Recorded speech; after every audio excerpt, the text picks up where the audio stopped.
और वहीं इंदौर में बीजेपी के प्रत्याशी शंकर लालवानी ने रिकॉर्ड वोट से जीत हासिल कर ली। हालांकि इंदौर में नोटा ने भी रिकॉर्ड बनाया। नोटा को 2,18,355 वोट पड़े, तो वहीं शंकर लालवानी को 12,23,746 वोट मिले।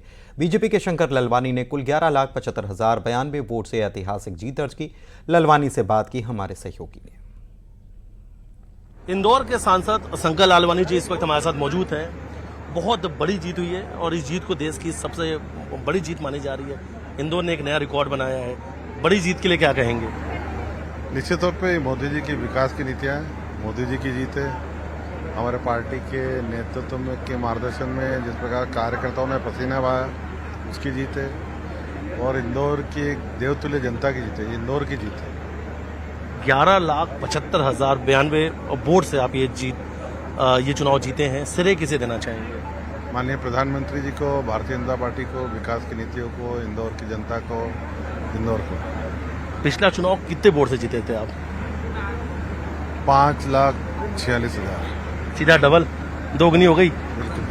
अच्छा, क्या कहीं नोटा ने भी आपको निराश किया है? क्योंकि 2 लाख से ज्यादा वोट नोटा को भी गए। देखिए, कांग्रेस ने तो प्रचार किया था, कांग्रेस का तो उम्मीदवार था, और कांग्रेस ने जिस प्रकार जोर शोर से प्रचार किया था, इंदौर की जनता ने कांग्रेस को नकारा। भारतीय जनता पार्टी की नीतियों का समर्थन किया, मोदी जी का समर्थन किया, बीजेपी का समर्थन किया। तभी हम 2019 में जितने वोट मिले थे उससे ज्यादा वोट मिले हमें। तो ये दर्शाता है कि इंदौर की जनता मोदी जी के साथ है, बीजेपी के साथ है, विकास के साथ है। मध्य प्रदेश में बीजेपी ने कमाल किया है। 29 सीट क्लीन स्वीप। ये कौन सा जादुई इस बार जादू चला है? ये किससे श्रेय देना चाहेंगे? वजह क्या रही कि 29 सीट बीजेपी के पास, और सबसे खास तौर पर छिंदवाड़ा सीट जो है सबसे बड़ा कांग्रेस का गढ़ माना जाता था, वो सीट कांग्रेस हार गई।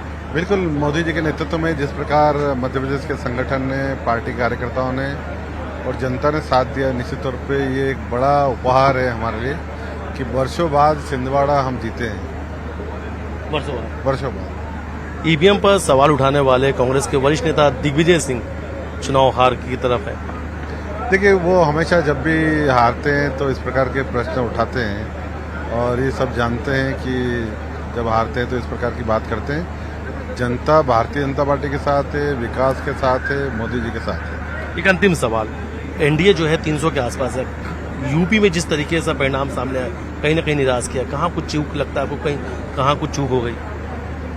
अभी फाइनल परिणाम आना बाकी है, और मुझे लगता है कि माननीय प्रधानमंत्री जी के नेतृत्व में स्पष्ट बहुमत आएगा, एनडीए की सरकार बनेगी।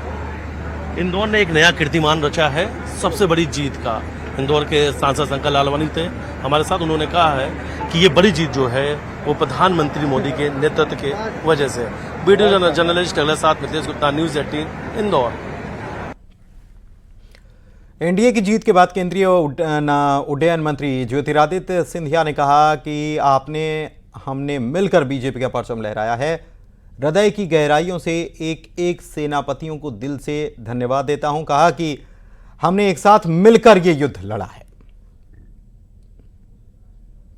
मेरे सभी सेनापतिगण, इस युद्ध में जो आप और हमने मिलकर भारतीय जनता पार्टी का परचम लहराया है, मैं हृदय की गहराइयों से मेरे एक एक सेनापति को दिल के गहराइयों से मैं धन्यवाद अर्पित करना चाहता हूं।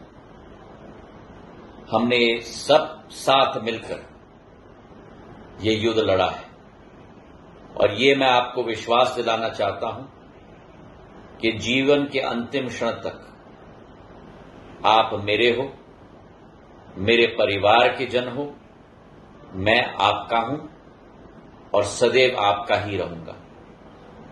जो मेहनत, मशक्कत और परिश्रम एक एक मेरे सेनापति, मेरे कार्यकर्ताओं ने इस चुनाव में, इस युद्ध में अपनी खून पसीना को एक करके भारतीय जनता पार्टी का कमल का फूल को जिस तरीके से गुना शिवपुरी में लहराया है, मैं आपका ऋणी हूं और सदैव ऋणी रहूंगा।